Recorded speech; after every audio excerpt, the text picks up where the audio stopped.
So information. Excuse me, Dr. C. Signaling pathways. So the first class of receptors is called the PRR, located on the cell surface and leads to PTI. And I already told you that virulent pathogens can use effectors to shut down PTI and cause disease. And some of the effectors can be recognized by a second class of receptors called NOR, and leading to ETI, which usually generates strong resistance. So plant immunity has a very long history of study, and immune receptors also particularly have been recently studied. So one important message is that these two classes of receptors have very different protein domains, domain structures, and activation mechanisms. So here I'm listing PR, for instance, are RLK type proteins, whereas the NOR are totally different. And the early signaling events was also different. However, despite so many studies, one fundamental question that remained in the field was the relationship between the PTI and the ETI pathway. So although there were indications suggesting the PTI and the ETI share overlapping responses, but a clear relationship between the two pathways was not known. We worked on this with surprising results. So here we used a PR mutant, in which the PTI signaling is lost. And interestingly, we found out that we did a disease assay against ETI strain. So this disease result carrying AVRPT2 this AVRPT2 can be recognized by plant NOR called RPS2 and initiated ETI. So here we can see in co0, this mutant strain will grow much less due to ETI resistance. However, in this FEC and BPC plants, the bacteria can multiply to a high level, suggesting that the ETI resistance is compromised. So we also show this phenotype also occurred in ETI triggered by different effectors. So of course, the important question the important thing is to understand why.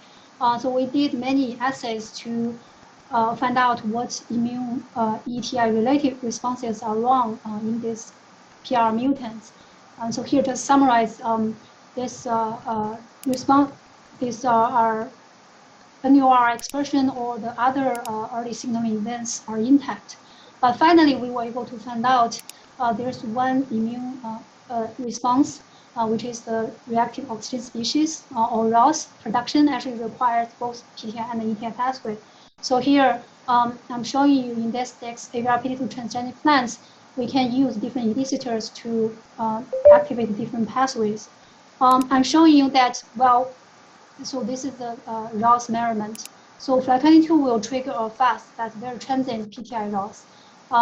DEX alone will only trigger a late and a weak phase of ETI ROS.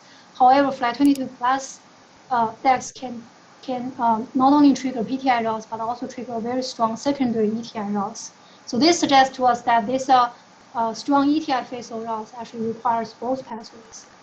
We confirmed this in this DEX AVRPT2 in the PR mutant background. And then using different approaches, we were able to show that this ETI ROS is mediated by membrane localized NADPH called IBHD. So here we use a fluorescent dye to label the H2O2. So we can see this H2O2 signal very strongly in the apoplast, and while in the IBHD mutant, the signal is completely lost. So one important piece of information. Excuse me, Dr. C. I'm sorry to interrupt.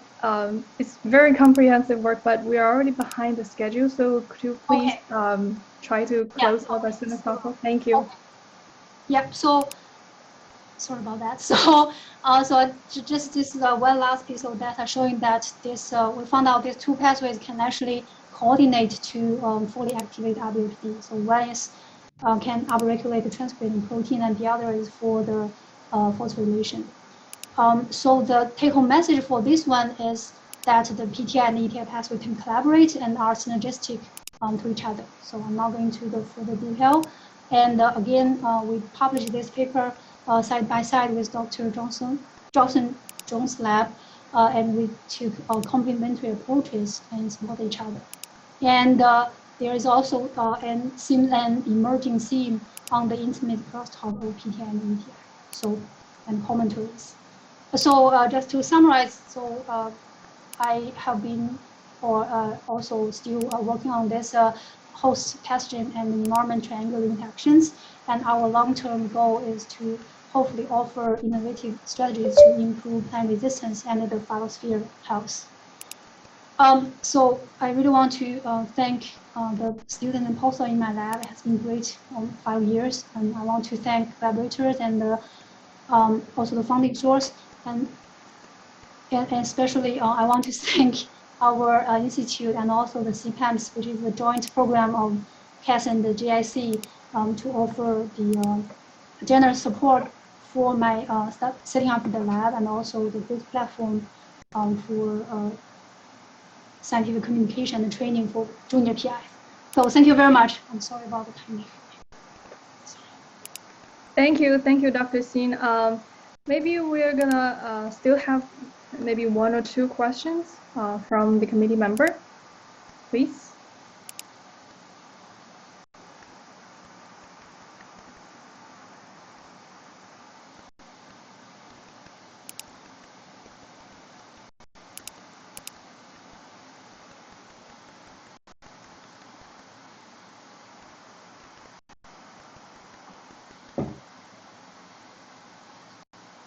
So maybe Shufa, I ask a question.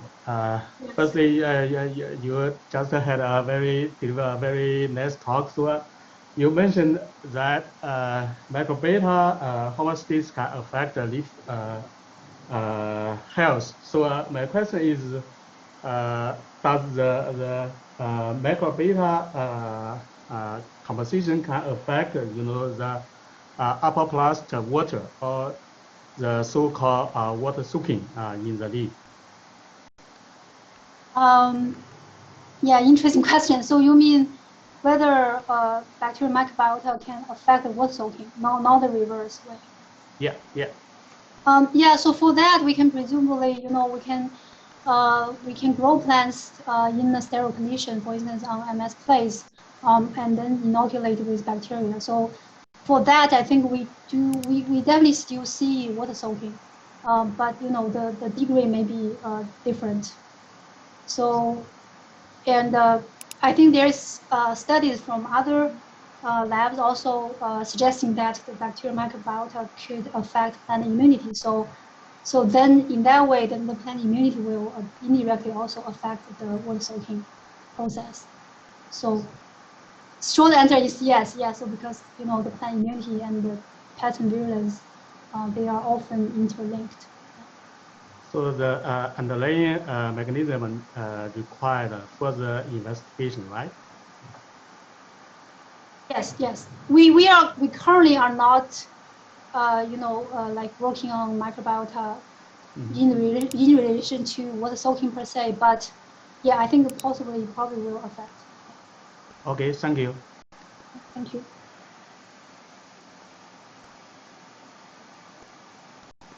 Okay. Okay. Let's move on to our. Thank you, Dr. Xin, again for a very nice talk. And let's move on to our last finalist for today's session, Dr. Yangnan Gu from the University of California in Berkeley in the United States. And he's going to talk about his current progress on understanding the plant nuclear envelope membrane. So, Dr. Gu, please.